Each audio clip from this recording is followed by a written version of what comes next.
Chapter 1. A Perfect Life or a Lie? The soft morning sunlight crept through the curtains, casting a warm glow across the kitchen. Knox stood by the counter, stirring her coffee absent-mindedly. The comforting scent of pancakes filled the air, while Ethan sat at the table, feeding their 2 children. The laughter of her kids echoed through the room, their innocent joy filling the space. To anyone who looked in, their life appeared perfect. A beautiful family, a lovely home, the image of domestic bliss. But inside Knox, there was a storm brewing, one that no one could see. She had always wanted this life, a family, a home, stability.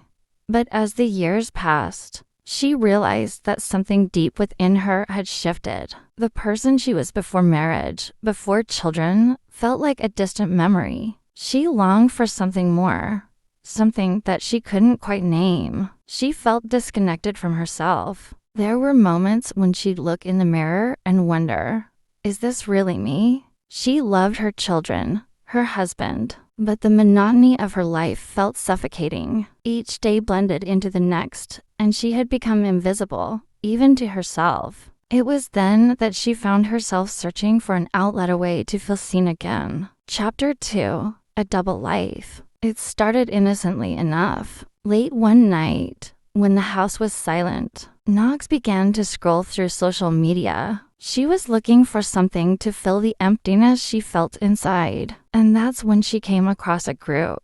Women talking about how they made money by selling photos online. At first, it seemed absurd. This is something no one should be doing, she thought. But the more she read, the more intrigued she became. These women weren't showing anything explicit, just casual, flirty photos, a glimpse of their bodies. Their faces sometimes blurred, sometimes hidden. And the money, hundreds, sometimes thousands of dollars, was tempting. She hesitated. Could I do this? After a week of debating, curiosity won over caution. One night, when everyone was asleep, she created a profile. A fake name. No revealing photos. Just a simple, safe test. The first response came quickly.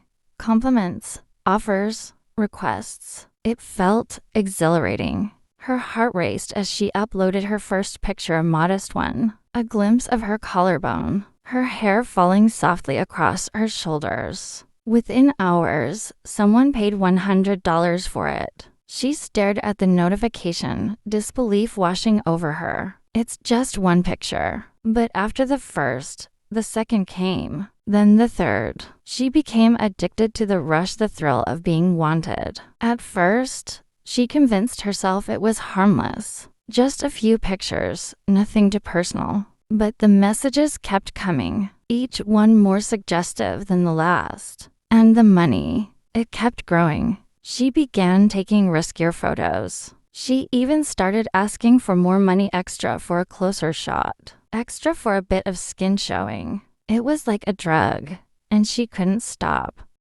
Her life had taken on a new dimension, one that no one in her real life could ever know about. Chapter 3. Ethan's Discovery. Ethan had always been a good husband. Kind, caring.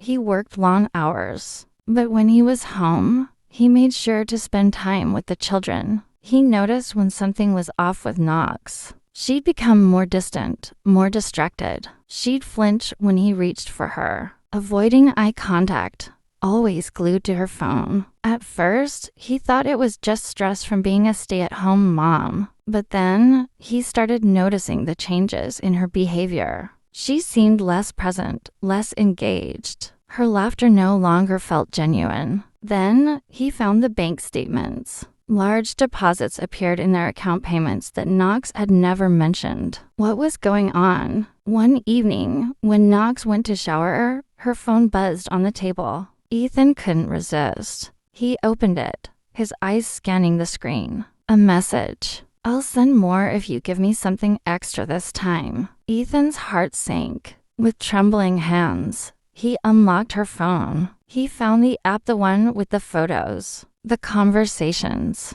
the payments. There was no denying it. Knox was selling photos of herself to strangers. The betrayal cut deep. He felt sick, hurt, and most of all angry. Chapter 4. The Confrontation. When Knox walked into the living room, she wasn't expecting what she saw. Ethan sat there, his face cold, devoid of the warmth she had once known. Her parents were sitting beside him, their faces hard with disappointment. No, this can't be happening. Ethan held up her phone. Is this you? The photos were unmistakable. The ones she thought were anonymous. The ones she thought no one would ever see. Her mother gasped, her hand covering her mouth. Her father didn't speak. He just stared at her, shaking his head. How could you do this to us? Her mother whispered. Knox opened her mouth to explain, but the words wouldn't come. Ethan spoke first,